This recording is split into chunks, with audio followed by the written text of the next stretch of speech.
Children, in the last chapter of electrostatic, we have learnt about electrostatic force, electric field, dipole, Gauss laws. In the second chapter, we have to know about electrostatic potential energy.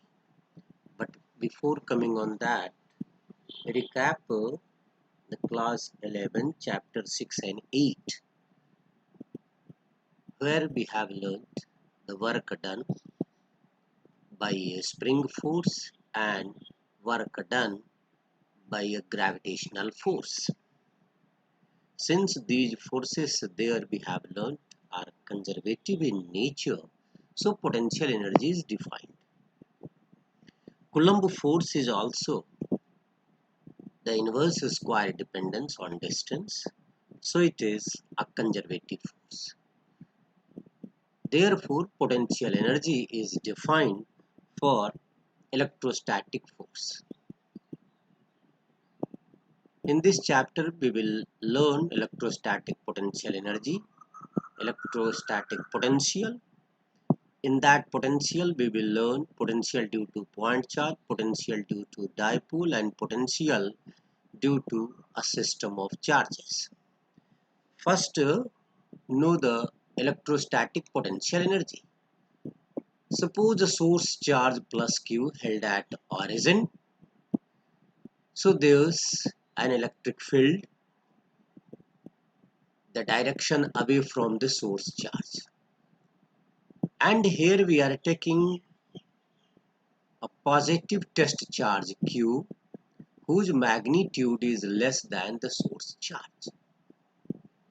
Now, this test charge will experience a repulsive force due to this source charge because here on it Coulomb force, that's magnitude will be 1 by 4 pi epsilon naught q by this distance square.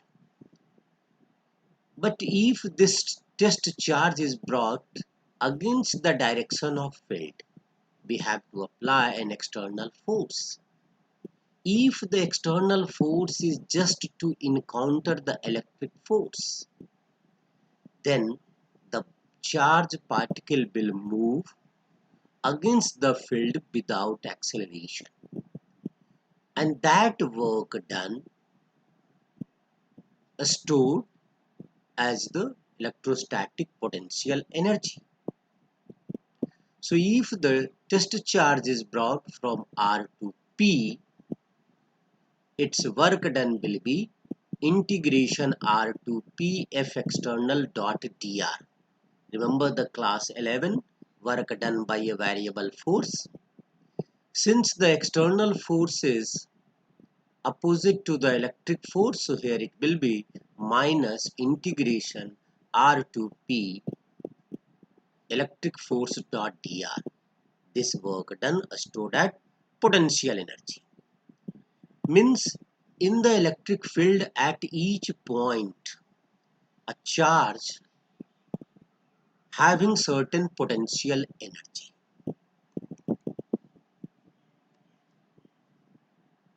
Next, see once again. Here, now if we use the work energy theorem, at R point also the potential energy, at P is the also potential energy, and we have earlier considered the charged particle is brought R to P. So final potential energy minus initial potential energy is work done. Here see in this equation we can say the work done by the electrostatic field is only depends on initial and final position. It doesn't depend on how the charged particle is brought at R and how at P. And the forces whose nature, work done by the forces only depends on the initial and final position, we know those are called conservative. So electrostatic force and electric field are conservative in nature. Again, potential energy difference is physical meaningful, not the potential energy, because any arbitrary constant can be added at every point in the electrostatic field, but in the difference there will be no change. So we have to choose. Like in the gravitational field, we generally take potential energy on the surface of the earth, that is zero.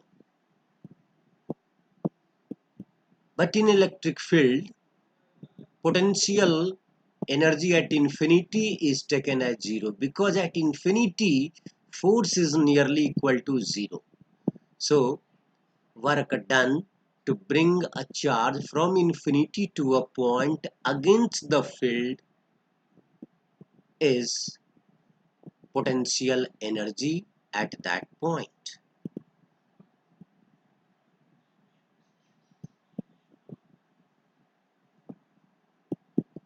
Now remember this part: line integral of field due to static charge is independent of path, but if the charge is moving, field is not remain independent of path. Means if the source charge is at rest, then electrostatic field is conservative. But if charge is moving, electric field is not conservative. So in the case of moving charge, like in electric current, the electric field is not conservative. Now the electrostatic potential. What is the electrostatic potential?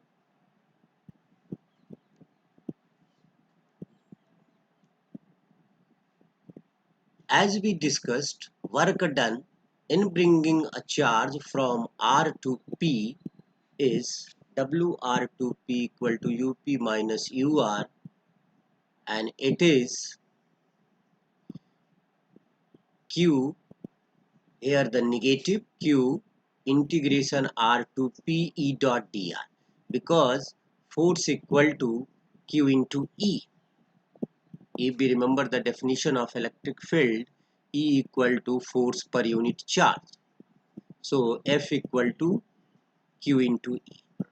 Now if in place of this test charge plus Q, if 1 Coulomb charge is taken, then the work done to bring the unit positive charge from R to P is called potential difference, and its value will be, means in place of this Q 1 Coulomb, so what will be minus integration R to P E dot dr, and hence we can define the electrostatic potential as the work done to bring a unit positive test charge from infinity to a point in the electrostatic field. Thus potential difference, or simply for unit charge we say the potential, that is W by Q. Remember, electric potential is a scalar quantity. Its dimensional formula is ml square t to the power minus 3 e to the power minus 1, and SI unit is joule per coulomb or Newton meter per coulomb. CGS unit is state volt or Franklin or ESU, electrostatic unit, and its value is 3.3 into 10 to the power minus 10 coulomb. Here mathematically show the line integral of electrostatic field over a closed path in an electric field is 0. Try to solve this one. And another, find the electric potential at a point when a work of 2.4 into 10 to the power minus 5 joule is done to carry charge of 5 into 10 to the power minus 19 coulomb to that point. And in the next, we will discuss the potential, electric potential due to a point charge, due to a dipole and due to a system of charges. Thank you.